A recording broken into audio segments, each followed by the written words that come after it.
Kedadeyan nyata iki rikala penulis isih umur 20 taun.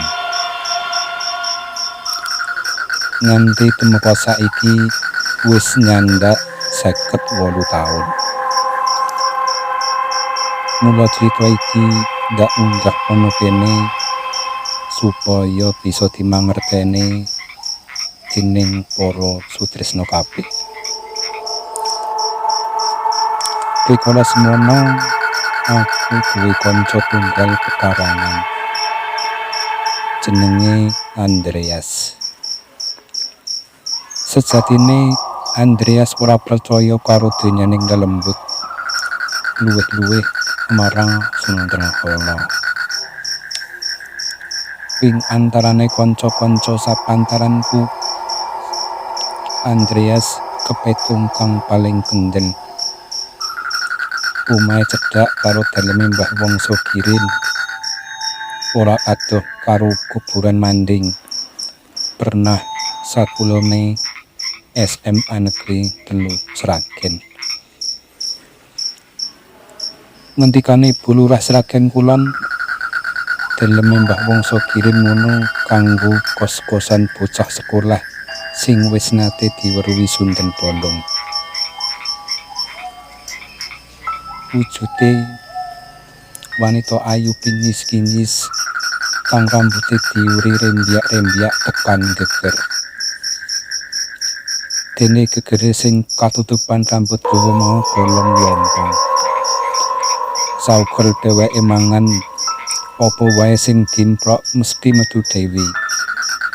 Sandang penganggone Sunden Bolong sarwa putih, gandane wangi ngalahake lemo jebat kasturi.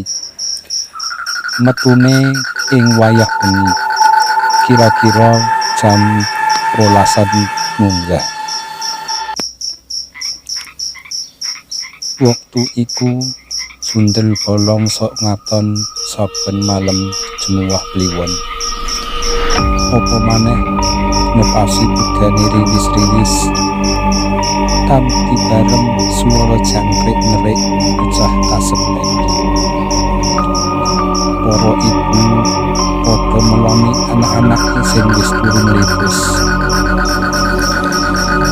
Kadangkala kekrungu manuk ence sesautan.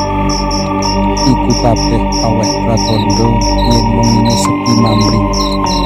Jalari kitok rasa mengkirik.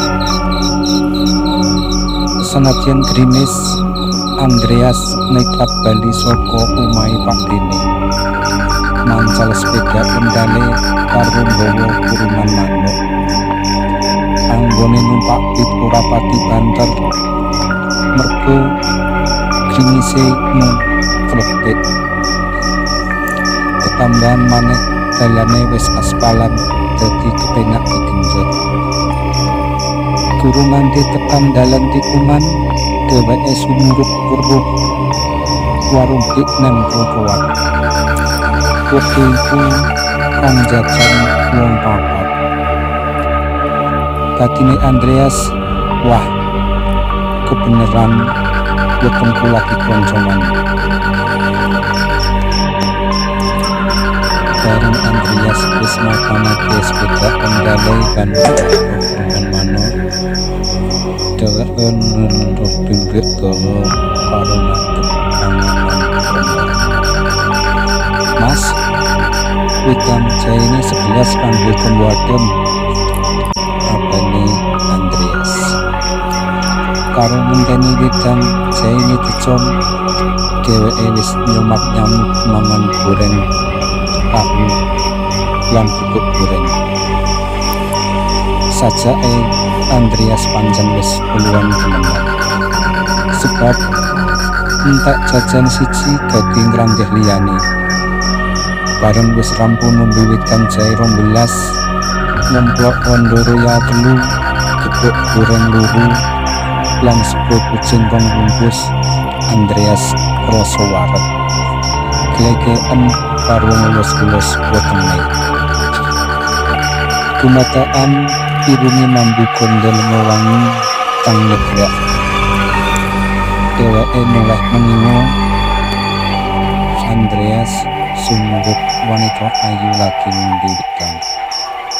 Sapa Andreas kelingan critane Lurah Wahid yen wanita ayu sing sok andhop ing warung iku mau sabenere sundel bolong. Kringete Andreas sakala gendrobyos karo ngelirik sulah gawane wanita ayu kang lagi nyemil tempe goreng kuning. Pikire wanita mau jebles kaya sing tau diceritakake Lurah Wahid. Sandangane sarwa putih, diberi bola panganan kang diemplok metu dhewe saka gegeri. Sawise mbayar sundel bolong mau terus pamit mulih karo tamane sedekep. Bareng wis mlaku, akon dikire abang getih campur panganan.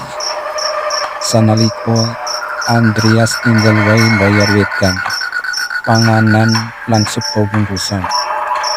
Nyaut kurman manuk lan ngetitir mulih tanpa poleh maneh. Karo benjat sepeda ondale, Andreas ngremengi. Lambene ngucap senengan selamat. Bareng wis tumeka omahe, Andreas blok-blok nang kursi saka pring ing emperan. Dadane isih menggek-menggek. Ora nyono yen iki mau minuruti sundel bolong kang dicetha Purnomo. Sakleraman Andreas uruh barang kang jemplok metu dhewe campur getih abang film-film. Mbok menemu wae prastawa mau kena kanggo pengalaman lan bisa diceritakake marang kanca-kancane. Sajek jumlet ya lagi sepisan kuwi Andreas nyumuruti memedi sundel bolong.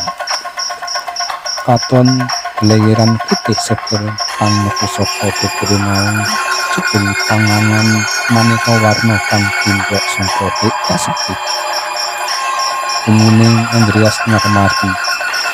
Kene sing padha jajan ora ngerti babar belas yen bocah wadon ayu mau sejatine sundel bolong.